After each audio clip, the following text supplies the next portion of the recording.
जी नमस्कार। अध्ययन मंत्रा के YouTube चैनल पे भाई आप सबका बहुत बहुत स्वागत है। सबसे पहले तो आप सब लोगों को नववर्ष की बहुत बहुत शुभकामनाएं। सभी को विशिंग हैप्पी न्यू ईयर। आप लोगों के लिए साल बहुत अच्छा हो। और देखो गुड न्यूज ये भी है, आज की जो क्लास में लेने वाला हूं आपके साथ, ये इस संदर्भ में है कि DSSB ने पीजीटी के लिए जो वैकेंसी निकाली है उसमें हम फिजिक्स की बात आज करने वाले हैं। और अध्ययन मंत्रा देखो एक गुड न्यूज ये भी है, 72 हैप्पी आवर्स लेके आ रहे हैं DSSB सिलेक्शन बैच, है ना। तो ये सिलेक्शन बैच अध्ययन मंत्रा में आपको मिलेंगे और नए साल के उपलक्ष्य पर आपको 72 आवर्स का जो हैप्पी आवर्स है वो चल रहा है, जिसमें आपको 1000 रुपए का क्या मिलेगा, डिस्काउंट मिलेगा। आपके जो भी कोर्स होंगे उसमें आपको DSSB क्या लगाना है, कोड लगाना है। तो मैं आपको बता दूं बेटा, जो लोग भी देखो, आप लोगों को पीजीटी की भर्ती भी आ चुकी है और मोस्ट लाइकली बहुत जल्दी पीआरटी टीजीटी की भर्तियां भी देखने को मिलेंगी।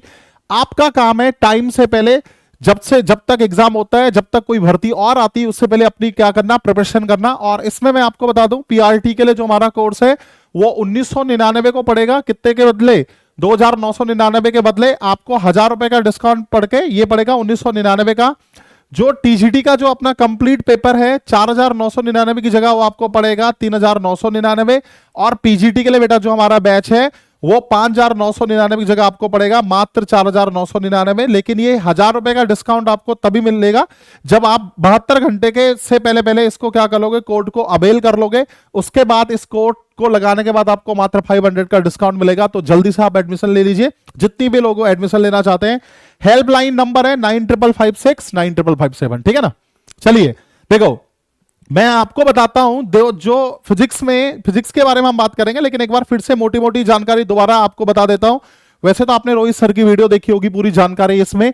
तो जो ओपनिंग डेट है एप्लीकेशन की वो है 16 जनवरी से भरना शुरू हो जाएंगे और क्लोजिंग डेट ऑफ एप्लीकेशन है वो है 14 फरवरी 2025, है ना। तो नए साल में आपको ये भर्ती देखने को मिली पीजीटी के लिए, पोस्ट ग्रेजुएट टीचर्स के लिए। और मैं आपको बता देता हूं, इसमें जो आपको अलग अलग पोस्ट के लिए अलग अलग सब्जेक्ट की अलग अलग पोस्ट है, पीजीटी हिंदी, पीजीटी मैथ्स। हम पीजीटी फिजिक्स की बात करते हैं, तो अगर आप पीजीटी फिजिक्स की बात करोगे बेटा, तो पीजीटी फिजिक्स में डायरेक्टरेट ऑफ एजुकेशन DOE में भर्ती आ रखी है ना। इसमें मैं आपको बता देता हूं 3 और 2 5 भर्ती आ रखी है। और न्यू दिल्ली NDMC है ना, न्यू दिल्ली म्यूनिसिपल काउंसिल में अभी तो कोई उनका आया नहीं है, तो यहां पर अभी आपको भर्ती देखने को मिल सकती है।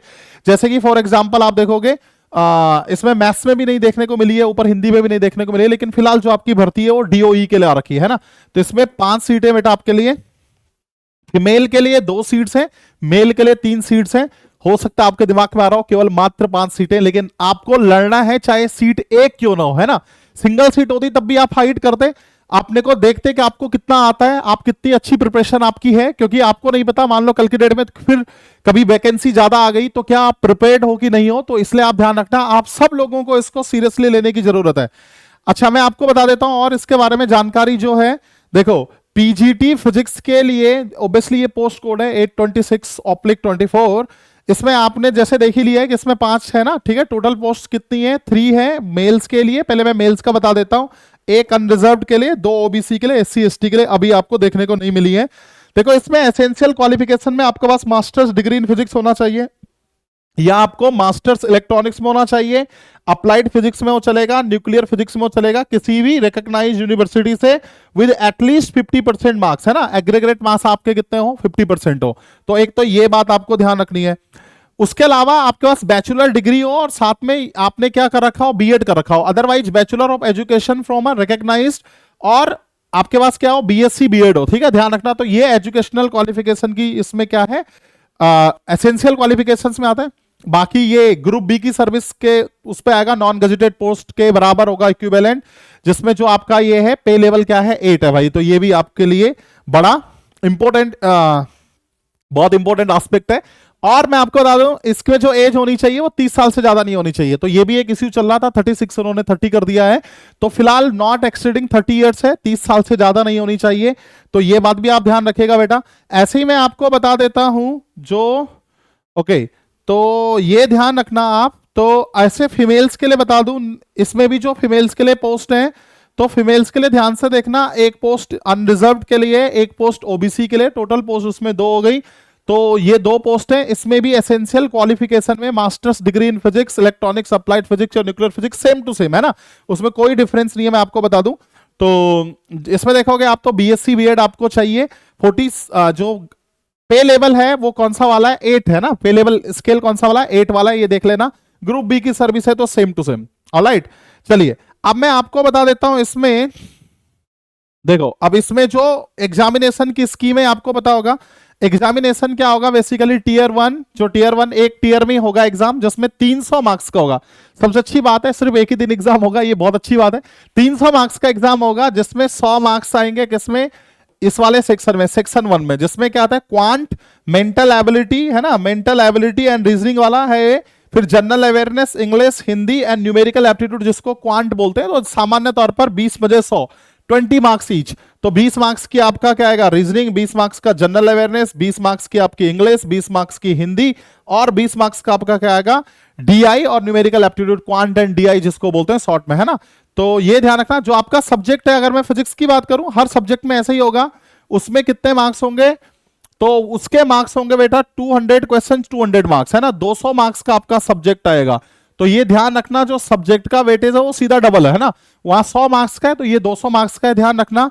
एमसीक्यू इसमें क्या आएंगे, पोस्ट ग्रेजुएशन के लिए जो MCQ pertaining to post graduation qualification and teaching methodology required for the post. तो यानी कि इसमें फिजिक्स के क्वेश्चंस आपको देखने को मिलेंगे और साथ में टीचिंग मेथोडोलॉजी के क्वेश्चंस इसमें आपको देखने को मिलेंगे। जो देखो इसमें काम की लाइन ये भी है, तो ये कह रहा है for applicants of technical teaching post code, है ना, ऑप्लिक है ना, टेक्निकल ऑप्लिक teaching post code, the mandatory minimum qualification will be applicable only in respect to section 2 which is domain subject. तो मिनिमम क्वालिफाइंग मार्क्स के बारे में जो बात है वो कहां पर देखने को मिलेगा, केवल आपके डोमेन सब्जेक्ट में। हालांकि जो टोटल फाइनल मेरिट लिस्ट बनेगी ना उसमें क्या होगा, दोनों के मार्क्स जुड़ सकते हैं, section 1 and section 2 will be reckoned for pertaining the final merit list. तो फाइनल मेरिट लिस्ट दोनों से मिलकर बनेगी। और एक लास्ट बात मैं आपको बता देता हूं, negative marking will be applicable and deduction of 0.25 marks will be made for each wrong multiple choice question. यानी कि हर मतलब 1/4 है ना, जो हम बोलते हैं कितनी, तो इसमें क्या होगी जो नेगेटिव मार्किंग होगी क्या होगी 1/4 होगी। तो हर एक क्वेश्चन अगर आप गलत करते हो तो 0.25 मार्क्स आपके क्या हो जाएंगे, कट जाएंगे। तो ये ध्यान रखना, तो नेगेटिव मार्किंग भी भाई इसमें है, तो इस चीज का भी आपको क्या रखना है, ध्यान रखना है ना, 1/4। चलिए तो सबसे पहले मैं आपको बता दूं, बहुत सारे लोग इस चीज से घबरा जाएंगे, केवल 5 सीटें, 5 हैं चाहे 1 सीट है, आप लड़ोगे ना, आप देखोगे आप किस लेवल में हो, एंड यू नेवर नो, अगर आपकी प्रिपरेशन बहुत अच्छी है तो वो सीट आपको भी मिल सकती है, क्योंकि मजा इसी चीज का है और इसी का मतलब भी कंपटीशन है।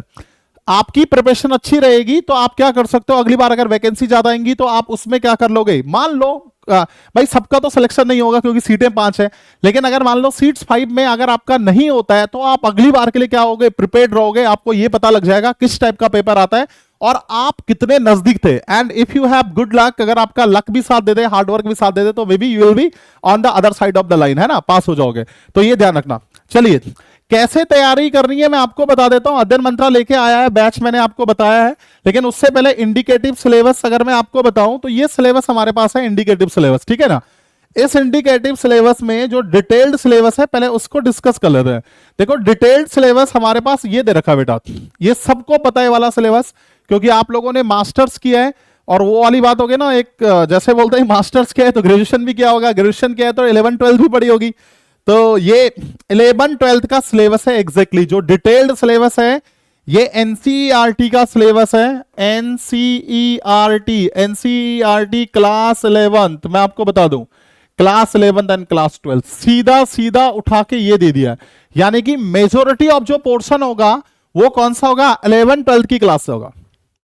और अगर आप देखोगे डिट्टो सीधा सीधा वहां से उठा के दे रखा है, फिजिकल वर्ल्ड एंड मेजरमेंट वाला जो चैप्टर है भाई, तो ये आपको दे रखा है क्लास, मतलब क्लास 11th का है, और 11th का मैं आपको बता देता हूं ये चैप्टर नंबर 1 है बाय द वे, है ना। तो इसमें आपको क्या पढ़नी है, units and measurements, system of SI units, fundamental and derived units, आपको लेंथ मास टाइम इन सब की measurement.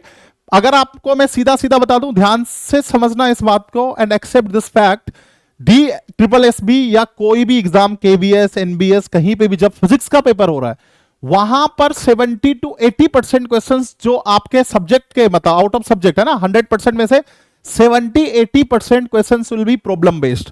They will ask you problems, वहां से क्वेश्चंस आएंगे, न्यूमेरिकल आएंगे, सरल भाषा में मैं बात करूं तो आपको सीधे सीधे इनके कॉन्सेप्ट से जो सवाल आएंगे ना, मैं आपको बता देता हूं डायमेंशनल एनालिसिस से सवाल देखने को आपको मिलेगा। अगर आप पीवाईक्यू उठाओगे तो आपको देखने को मिलेगा डायमेंशनल एनालिसिस के सवाल, और आपको एरर निकालने वाले सवाल भी आ सकते हैं। भाई किस टाइप की एरर्स होती है इसमें लिखा भी होगा, dimensional analysis and its application, उसके अलावा सिग्निफिकेंट फिगर के अलावा एरर्स। एरर्स से बहुत ट्रिकी क्वेश्चन बनता है और आपको वो क्वेश्चन सॉल्व करने आने चाहिए फास्ट, है ना।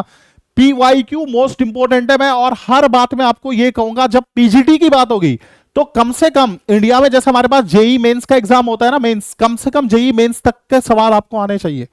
तो आप कोशिश करें कि जो जेई मेंस लेवल के सवाल है वहां तक जाए। आप पहले नीट लेवल के सवाल सॉल्व करें, पीवाईक्यू के सवाल सॉल्व करें, एनसीईआरटी के सवाल सॉल्व करें, एनटीएससी के क्वेश्चन सॉल्व करें, and finally JEE Mains level के सवाल अगर आप सॉल्व करने लगे तो मैं गारंटी देता हूं आपका सिलेक्शन हो जाएगा, है ना। इस लेवल की आपको तैयारी रखनी है।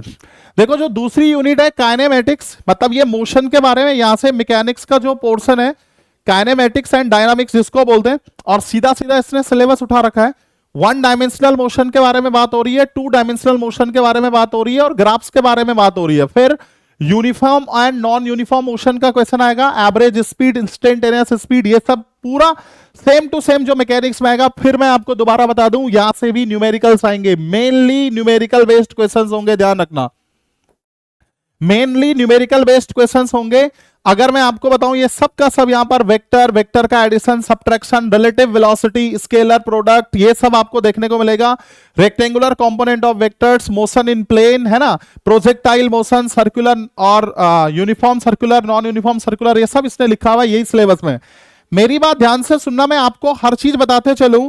जो पहली चीज आपके पास थी बेटा, कौन सी वाली, फर्स्ट, अगर आप यूनिट एंड डायमेंशन की बात कर रहे हो तो ध्यान रखना, फिजिक्स के लिए आपका बैकग्राउंड है ना, जो प्रे रिक्विजिट है, बेसिकली जो किस चीज की आपको जरूरत है, प्रे रिक्विजिट है मैथमेटिक्स। आपको सबसे पहले अलजेब्रा पे कमांड होनी चाहिए। फर्स्ट यूनिट के लिए अलजेब्रा की जरूरत पड़ेगी।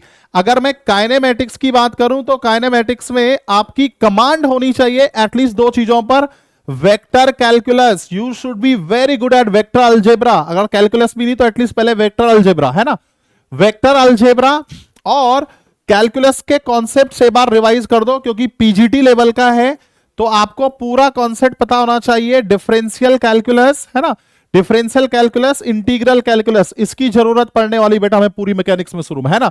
Even sometimes differential equation also, तो आपको डिफरेंशियल इक्वेशन का आइडिया होना चाहिए, है ना, डिफरेंशियल इक्वेशन।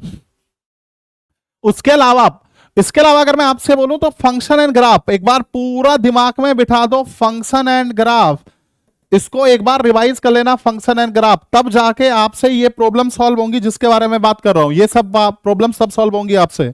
अगर आप देखोगे काइनेमेटिक्स में आपके पास जो ये है ना, फ्रेम ऑफ रेफरेंस, ये सब पोजीशन, है ना, position time graph, velocity time graph, acceleration time graph, all of these things you can only do if you are good at calculus and vectors. Vectors and calculus सीख लेना, ढंग से revise कर लेना, और चाहे आपको उसमें 4 दिन लग जाए, 5 दिन लग जाए, 1 हफ्ता लग जाए, अगर आपको 1 हफ्ते तक ये रिवाइज आपने कर दिया ना, तो उसके बाद ये सबकी सब यूनिट डायरेक्टली होती चलेंगी। जैसे न्यूटन्स लॉज ऑफ मोशन में आपको क्या सीखना है, F net equal to mass into acceleration, है ना, इसी पे बेस्ड है। फर्स्ट लॉ यहीं से निकलेगा, थर्ड लॉ भी यहीं से निकलेगा, ये सेकंड लॉ है। और इसमें मेनली सवाल आता है फ्री बॉडी डायग्राम के बेस पर, आपको न्यूटन्स लॉ सॉल्व करने आने चाहिए। फिर इसमें मोमेंटम का कॉन्सेप्ट है, वेक्टर अगर आपको आ गया आप मोमेंटम कर सकते हो, ठीक है ना। अगर आपको सेकंड लॉ मोशन के सवाल करने, ट्रिकी सवाल भी करने, तो आपको एफबीडी बनाना आना चाहिए। एफबीडी के अलावा जैसे फॉर एग्जांपल इसमें फ्रिक्शन के ट्रिकी क्वेश्चन आते हैं, तो आप कहीं देखो फ्रिक्शन, फॉर एग्जांपल ये है ना, laws of friction, dynamics of uniform circular motion, जिसमें आपको क्या पढ़ना है, बेंडिंग ऑफ रोड्स पढ़ना है। सेंट्रीफ्यूगल फोर्स के बेसिस पे आप पढ़ सकते हो कि फ्रिक्शन की वैल्यू कितनी होनी चाहिए, कि क्या करे कार स्किड ना करे। ये सभी कॉन्सेप्ट बहुत आसान है, किसके बेस पे, फ्री बॉडी डायग्राम के बेस पे, तो ऑब्वियसली आपने ये सब किया होगा। और इसमें मेनली जरूरत पड़ेगी, अगर आप मुझसे पूछो वेक्टर्स की, वेक्टर्स को जोड़ना कैसे है, वेक्टर्स को मल्टीप्लाई कैसे करना है, सिर्फ इस चीज की ज्यादातर यहां पर क्या पड़ेगी, जरूरत पड़ेगी। ओके, नेक्स्ट यूनिट अगर मैं आपको बताऊं वर्क पावर एनर्जी, इसमें आपको हल्का सा जब हम पढ़ेंगे कौन सा कॉन्सेप्ट, एनर्जी का, कंजर्वेटिव फोर्सेस का, कई बार सवाल आ जाता है बेटा। वैसे तो आप देखो पीजीटी लेवल पे है तो आपको ये सब भी आना चाहिए। कैलकुलस में आपको डेल ऑपरेटर यूज करनी भी आनी चाहिए, है ना, del over del x, I cap and so on. तो इसमें आपको ये पता चलेगा, कंजर्वेटिव सिस्टम के लिए आपको इंटीग्रेशन की जरूरत पड़ेगी, इंटीग्रेशन, इंटीग्रल कैलकुलस को रिवाइज कर लेना, क्योंकि डेफिनेशन ही कंजर्वेटिव फोर्सेस की क्या है कि किसी भी क्लोज्ड पाथ के लिए अगर कोई भी वेक्टर फील्ड है ए डॉट डी आर, अगर वो जीरो आ जाए तो ए क्या है, कंजर्वेटिव फोर्स है। तो ध्यान से समझना, पीजीटी लेवल में मैथमेटिकली आपको हाथ साफ रखना है, मैथमेटिक्स पे फोकस करना है मेनली तो पहले। और मैं तो ये कहूंगा पहले एक आध हफ्ते अपनी पूरे मैथ्स के कॉन्सेप्ट्स क्या कर दो, रिवाइज कर दो, उसके बाद साथ साथ करते रहना है ना। पहले वेक्टर रिवाइज कर लो, कैलकुलस रिवाइज कर लो, फंक्शन एंड ग्राफ रिवाइज कर लो, differential calculus, integral calculus, basic differential equation है ना। तो ये सब अगर आप देख लोगे तो फिर ये वाला चैप्टर भी आपसे डायरेक्ट हो जाएगा। कई बार fundamental theorem of calculus use हो जाती है, जैसे मान लो सपोज करो आपसे कोई पूछ ले कि work done by variable force F dot D x, इसको इंटीग्रेट करोगे, एरिया अंडर एफ एक्स करो, आपको वर्क डन दे देगा। तो इस टाइप की चीजें यहां पर यूज होंगी, है ना। यहां पर देखना ऊपर दे रखा है, ऊपर वाली यूनिट में इक्विलिब्रियम है ना, तो इक्विलिब्रियम के बारे में पढ़ लेना, stable equilibrium, unstable equilibrium, neutral equilibrium, ये सब आपको देखना है। और उसका लेना देना किससे, फोर्स है। जैसे force can be written as minus gradient of some function phi, and phi is what, phi यहां पर क्या है, एक वो जो दिखा रहा है आपको, किसको, ये दिखा रहा है आपको पोटेंशियल सिस्टम को, पोटेंशियल एनर्जी को बेसिकली, है ना। तो potential energy is only defined, जो पोजीशन का फंक्शन है, डिफाइंड फॉर कंजर्वेटिव सिस्टम। तो ये आपको समझ में आ जाएगा। सबसे फेवरेट चैप्टर इसके लिए मुझे लगता है फिजिक्स ज्यादा सीखनी पड़ेगी, कंसेप्चुअल है, हाईली कंसेप्चुअल चैप्टर है। कौन सा वाला, rigid body dynamics. Rigid body dynamics में आपको इंटीग्रल कैलकुलस का बहुत अच्छा नॉलेज होना चाहिए, क्योंकि आप पहले सेंटर ऑफ मास निकालना सीखोगे। बहुत सारी बॉडीज का आपको सेंटर ऑफ मास निकालना है। अगर मान लो ज्योमेट्रिकल सिमेट्री है अगर किसी में, अगर ठीक है, जो ज्योमेट्रिकल सेंटर होगा सिमेट्रिक बॉडी में वही सेंटर ऑफ मास होगा। फॉर एग्जांपल सर्कल का बीच में, रॉड का अगर यूनिफॉर्म है तो सेंटर में, स्फीयर का सेंटर में। लेकिन अगर मान लो सेमी सर्कुलर रिंग है, सेमी सर्कुलर डिस्क है, इस टाइप की कोई हेमी स्फीयर है, हेमी स्फेरिकल सेल है, तो उनके लिए सेंटर ऑफ मास निकालने के लिए आपको जरूरत पड़ेगी इंटीग्रल की, है ना। तो आपको ध्यान होगा जब भी आप RCOM निकालोगे तो क्या निकालोगे, है ना।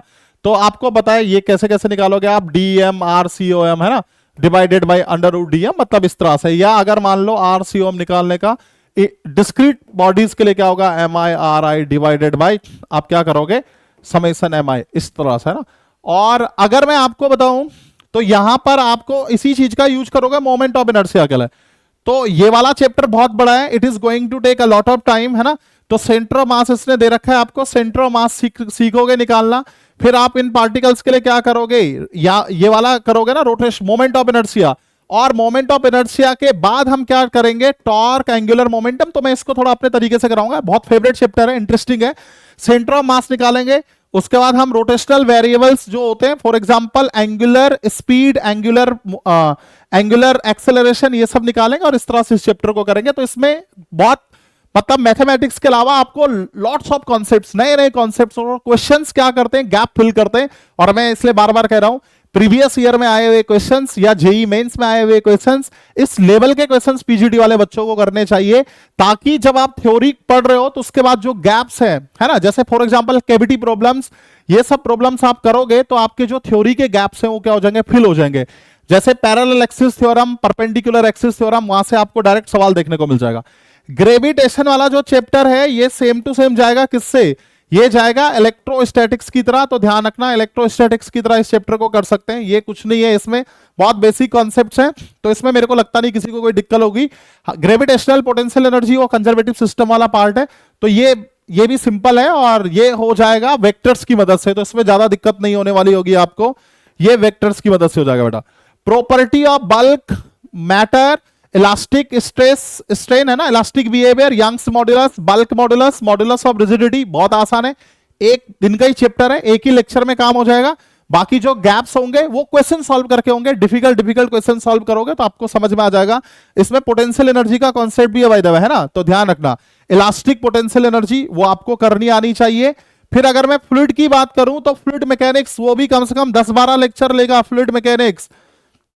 फ्लूइड मैकेनिक्स में आपको क्या पढ़ना है बेटा, फ्लूइड मैकेनिक्स में आपको सबसे पहले हाइड्रोस्टैटिक्स पढ़नी है, जिसमें पास्कल्स लॉ, हाइड्रोलिक लिफ्ट, ये सब पढ़ना है। हाइड्रोलिक लिफ्ट पढ़ने के बाद फिर आप क्या करोगे, मरकरी बैरोमीटर, मैनोमीटर का कॉन्सेप्ट खूब सवाल आते हैं, बच्चों वाला है क्योंकि हाइड्रोस्टैटिक पैराडॉक्स उसमें लगता है कि सेम लेवल पर सेम प्रेशर होगा। मैनोमीटर में हम क्या करते हैं, प्रेशर डिफरेंस को मेजर करते हैं, तो ये बहुत इंपॉर्टेंट कॉन्सेप्ट है, यहां से सवाल जरूर देखने को मिलेगा। फिर आप क्या करोगे, फ्लूइड में, फ्लूइड जब क्या कर रहा हो, मोशन में हो, है ना, फ्लूइड डायनामिक्स बेसिकली, तो उसमें आप क्या पढ़ोगे, ideal fluid, equation of continuity, and then Bernoulli theorem and application of Bernoulli theorem, most important, very very important. Then thereafter what we are going to study, Reynold number पहले ही पढ़ लेंगे obviously, है ना, Bernoulli theorem के applications हो गए, surface energy, surface tension, ये सब हम पढ़ेंगे। ओके चलिए, अब उसके बाद जो आपकी नेक्स्ट यूनिट है बेटा वो है हीट एंड थर्मोडायनेमिक्स, बहुत आसान यूनिट है, इसमें भी दिमाग खराब नहीं होगा। देखो मैकेनिक्स जो है और इलेक्ट्रिसिटी एंड मैग्नेटिज्म, इलेक्ट्रोस्टैटिक्स, वो ज्यादा मतलब दिमाग को क्या करेंगे, आपको आप लोगों ने तो पढ़ा ही है ऑब्वियसली, तो वो आपके दिमाग में ज्यादा दर्द करेंगे, उसमें थोड़ा मेहनत ज्यादा लगेगी। बाकी ये स्ट्रेट फॉरवर्ड है, हीट एंड थर्मोडायनेमिक्स वाला बहुत स्ट्रेट फॉरवर्ड है, हीट, टेम्परेचर, थर्मल एक्सपेंशन, बहुत छोटे छोटे फॉर्मूले, बहुत ज्यादा दिक्कत इनमें कुछ होने वाली नहीं है।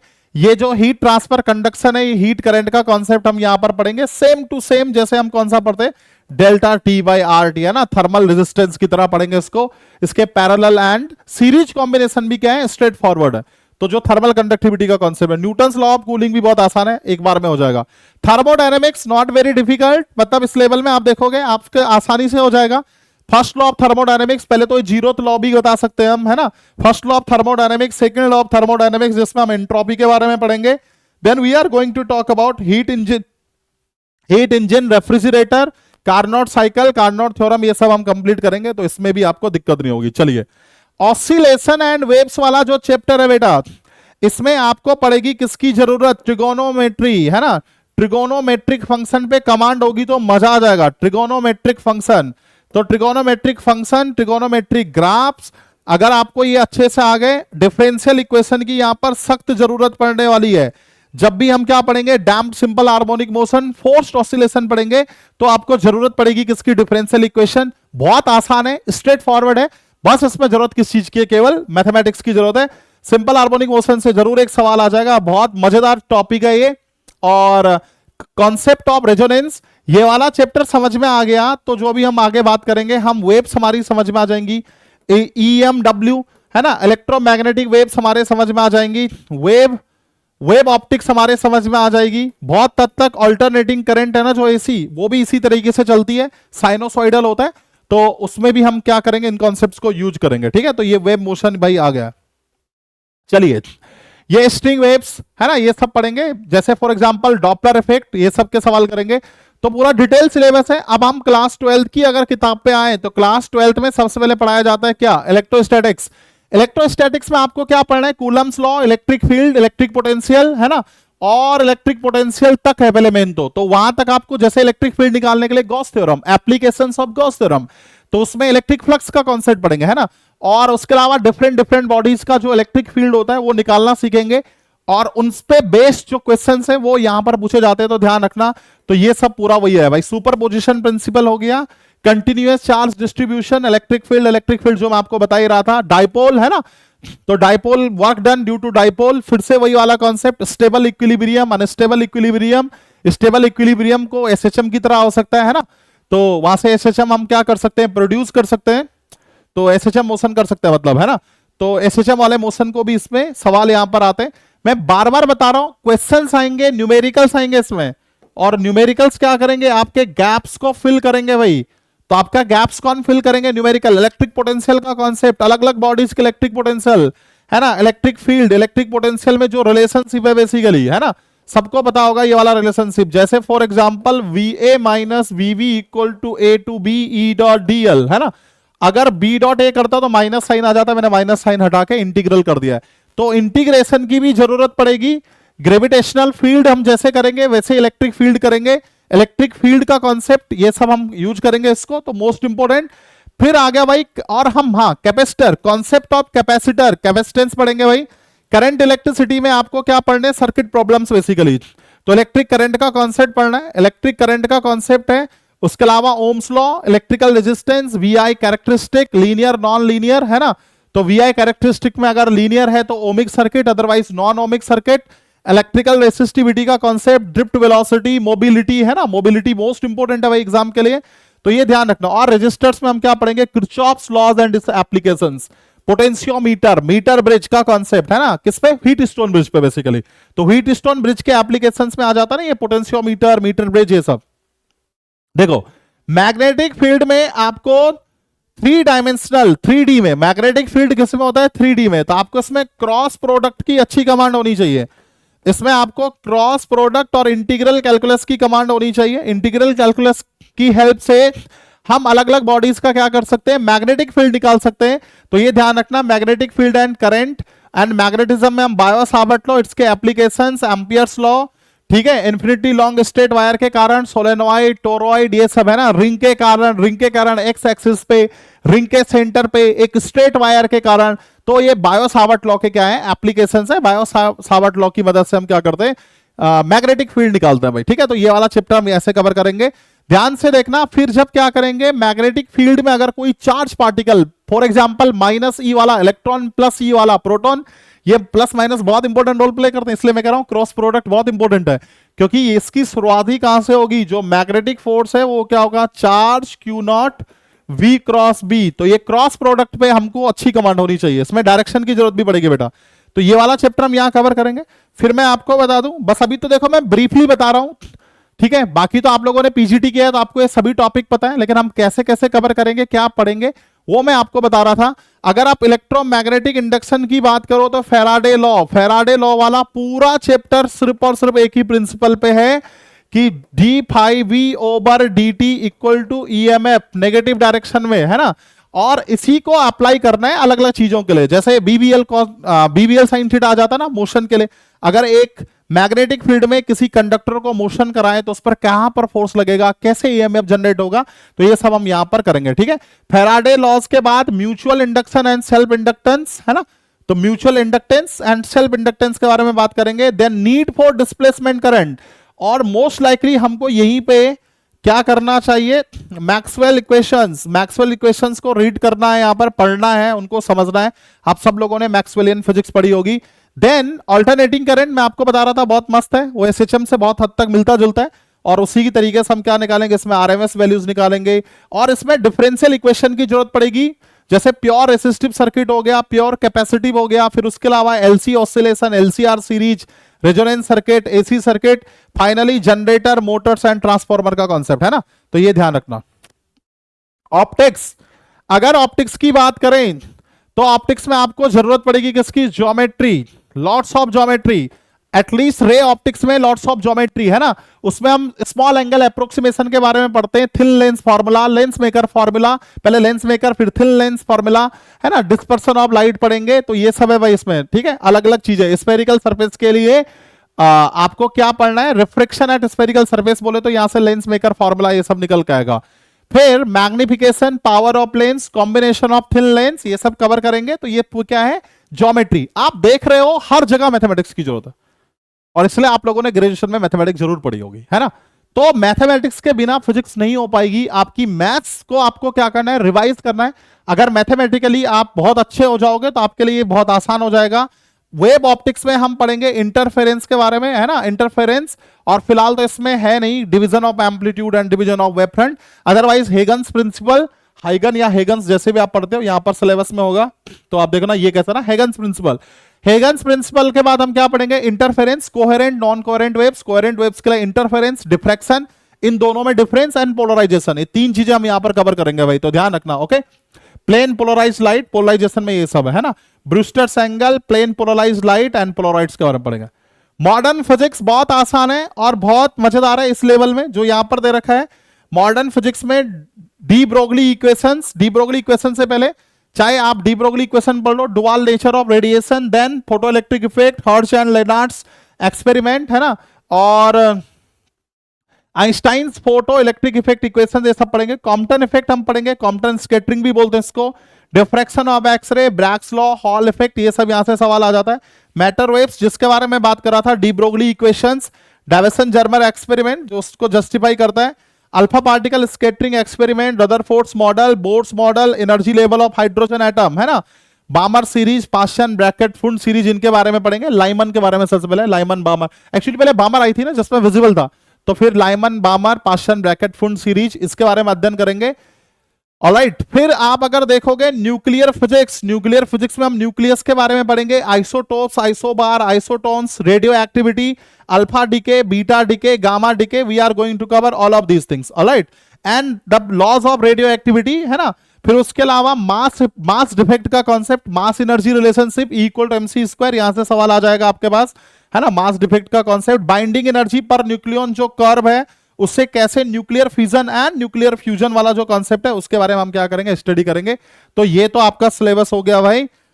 तो लास्ट है इलेक्ट्रॉनिक डिवाइसेस। इलेक्ट्रॉनिक डिवाइसेस में we are going to cover semiconductors, semiconductors N P type, N type, then PN junction, diode, diode का आईवी कैरेक्टरिस्टिक कर्व, इन्होंने पूरा एनसीईआरटी से क्या कर दिया, छाप दिया भाई पूरा सिलेबस, है ना। Photo diode, solar cell, Zener diode, है ना, Zener diode as voltage regulator, transistors के बारे में पढ़ेंगे, है ना। तो पीएनपी, एनपीएन ट्रांजिस्टर के बारे में पढ़ेंगे। तो ये तो भाई आपका सिलेबस हो गया इंडिकेटिव।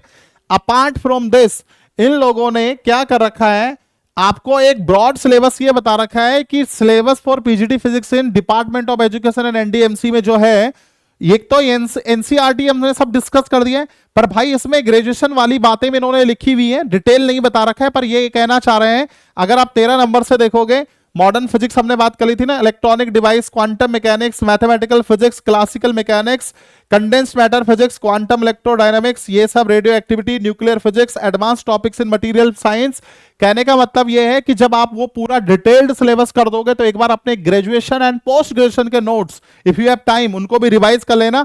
क्या पता कुछ क्वेश्चन एक आध वहां से भी टपक जाए, क्योंकि पहले अगर आप पेपर देखोगे तो कुछ कुछ क्वेश्चन यहां से भी आ सकते हैं, जैसे लेजर फिजिक्स, जो भी आपने पढ़ा हो, क्योंकि सब तो आपने नहीं पढ़ा होगा। Classical field theory, quantum field theory, इन्होंने तो सब लिख दिया है, मतलब इन्होंने तो जितना भी होता है एमएससी में सब लिख दिया है ना। Quantum optics, particle physics, noble materials, laser spectroscopy, इन्होंने तो सब कर दिया है। लेकिन आपने जो भी पढ़ा है आप, है ना, ये इन्होंने तो सब लिख दिया है। QFT, electromagnetic theory, radiation theory, electronic physics, solid state physics, है ना, physics of nano scale, plasma, astronomy, general theory of relativity, everything.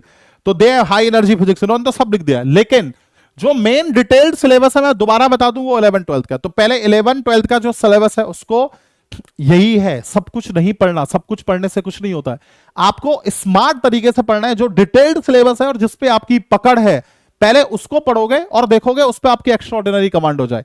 Previous year के क्वेश्चंस और जेई मेंस लेवल के जो क्वेश्चंस है, जब आप वो करोगे तो आपकी कमांड हो जाएगी। और सबसे इंपॉर्टेंट है ये सब चीजें रिवाइज करना, ढंग से इनका रिवीजन कर दो एक बार। आपको कैलकुलस और वेक्टर्स पे तो एटलीस्ट बहुत अच्छी कमांड होनी चाहिए, काइनेमेटिक्स के लिए, हर चीज के लिए, function and graph, vectors, calculus.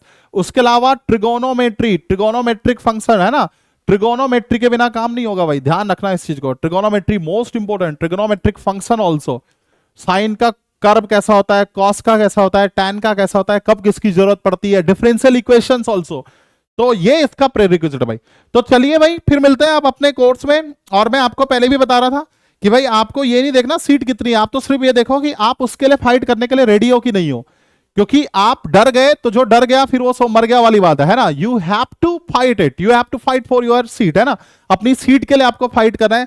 72 happy hours जो चल रहा है उसमें 1000 का आपको क्या मिल रहा है, डिस्काउंट। कोर्स कोड आपको DSS भी लगाना है, केवल जो आपका कोर्स है।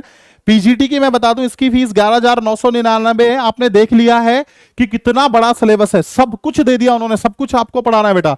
और सब्जेक्ट के अलावा आपको क्या पढ़ना है, उसमें जनरल पेपर वाला जो वो है ना, सब्जेक्ट पेपर के अलावा वो वाला भी तो पढ़ना है आपको, रीजनिंग, क्वांट, है ना, सब आपने देखा था, इंग्लिश, हिंदी, सब जो उसमें है। ये कोर्स आपको 50% डिस्काउंट के बाद 5,999। लेकिन जब इस पर आप 1000 का क्या लगाओगे, कोर्स कोड लगाओगे DSS भी, आपको DSS भी लगाना केवल, है ना। तो आपका जो मात्र ये पड़ेगा कोर्स किसमें, 4,999, ध्यान रखना।